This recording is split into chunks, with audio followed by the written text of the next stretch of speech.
நான். அப்பா என்கிட்ட சொல்றாரு, 50 ரூபான்னு வித்துச்சு, பெரிய புக்குமா, நீ தான் படிக்கிற பிள்ளைல, இந்த படி, அம்மாட்ட சொல்லாத, நான் ஏதாவது அட்ஜஸ்ட் பண்ணிக்கிறேன்.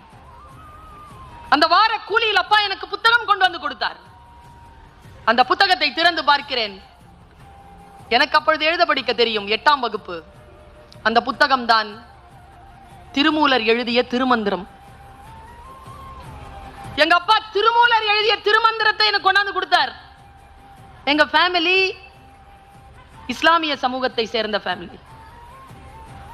என்னுடைய அப்பா எனக்கு சொன்னது, நீ எதை வேண்டுமானாலும் படிக்கலாம், மதம் என்பது படிப்பிற்கு ஒருபோதும் தடையாக இருக்கக்கூடாது, நீ எல்லாவற்றையும் படி என்று சொன்னார். குழந்தைகளை எல்லாவற்றையும் படிக்க சொல்லுங்க. மிக துன்பமான விஷயம் என்ன தெரியுமா?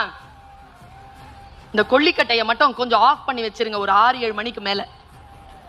இதான் நம்மளுக்கு நாமளே வச்சுக்கிற தீ. கொஞ்சம் ஆஃப் பண்ணி வைங்க.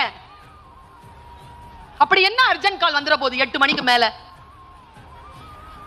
எப்ப பார்த்தாலும் அதுலயே இருந்தீங்கன்னா குழந்தைகளுக்கு எப்ப டைம் கொடுப்பீங்க? நான் குழந்தைகளை குறை சொல்ல மாட்டேன்.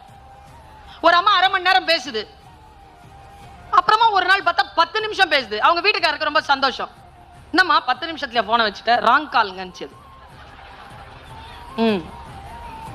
வெறும் பேச்சு, வெறும் இந்த வலைதளங்களில் தன்னை ஈடுபடுத்தி கொண்டிருக்கக்கூடியது. இல்லைன்னா டிவியை பார்க்கறது, சீரியல். நான் ஒரு விஷயம் சொல்லவா? தண்ணி அடிக்கிறது மட்டும் போதை இல்லைங்க, சீரியல் பார்க்கறதும் போதை தான். ஆம்பளைங்களை தண்ணி அடிக்க கூடாதுன்னு சொல்லி கண்ட்ரோல் பண்ற நீங்க தயவு செஞ்சு சீரியல் பார்க்காதீங்க. வீட்டில் வந்து இந்த மாதிரி புருஷன்மார்களை கண்ட்ரோல் பண்ணுகின்ற புருஷன்மார்கள் மனைவி இடத்தில் சொல்லுங்க. அந்த அம்மா சொன்னது கேட்டல்ல, டிவி ஆஃப் பண்ணு.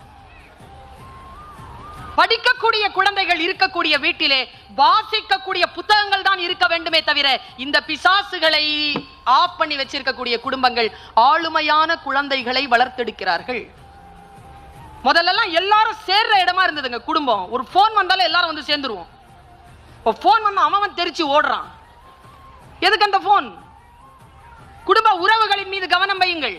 அதனால தான் நான் சொன்னேன், சாவுக்கு கூட்டிட்டு போங்க. இது உங்க தாத்தா அவனுடைய அண்ணா,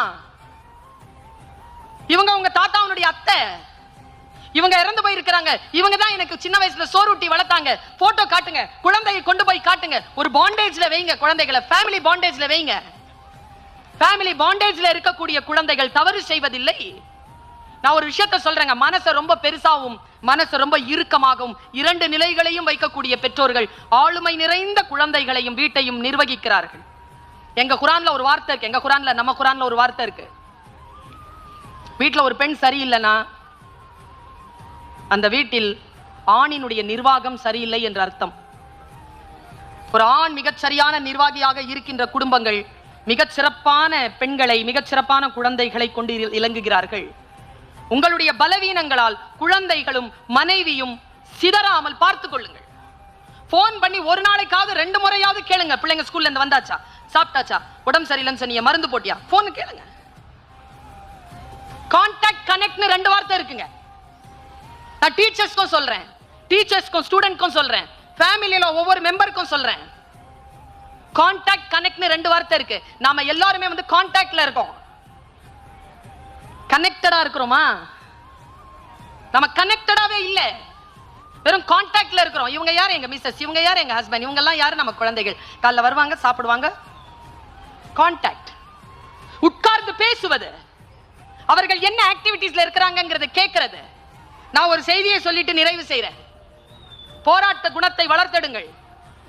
துன்பமான விஷயங்களை, துயரமான விஷயங்களை எதிர்கொள்வதற்கான கெபாசிட்டியை குழந்தை கொடுங்க. ஆறுதலா இருங்க, அன்பாக இருங்கள். ஆசிரியர்கள் உங்கள் குழந்தையை பற்றி சொல்லுகிறார்களா? சார் இவன் இந்த தப்பு பண்றான், ஐயோ கடவுளே. என்ன தெரியுமா சார் சொல்லுவாங்க பேரண்ட்ஸ்? என் பொண்ணுக்கு அப்படிலாம் செய்ய தெரியாது. அத டீச்சர் நான் சொல்றேன், தெரியும். என் பையன் அதெல்லாம் செய்யவே மாட்டான், செய்வான். என் பொண்ணு பொய்யே பேசாது, பேசும். உண்மையா சொல்றேங்க.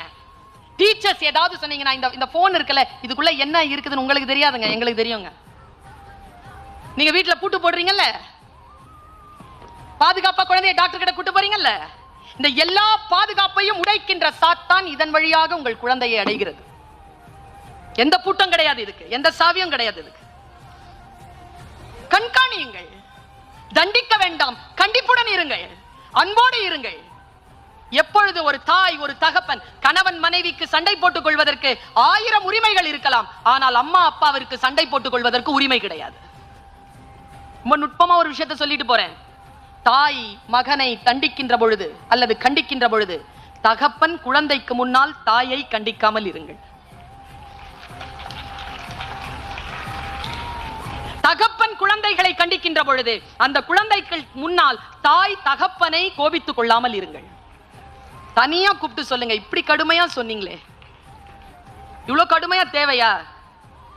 இந்த ஆண்கள் ஒரு வேலையை செய்யறாங்க, பிள்ளைய அடிச்சுட்டு வைஃப் கிட்ட சொல்றது, அடிச்சிட்டேன்ல, ரொம்ப தான் அடிச்சிட்டேன், ஆமா ரொம்ப அடிச்சிட்டீங்க, எங்க பையன் எங்க தூங்குறான், போய் டேய் எந்திரடா அப்பா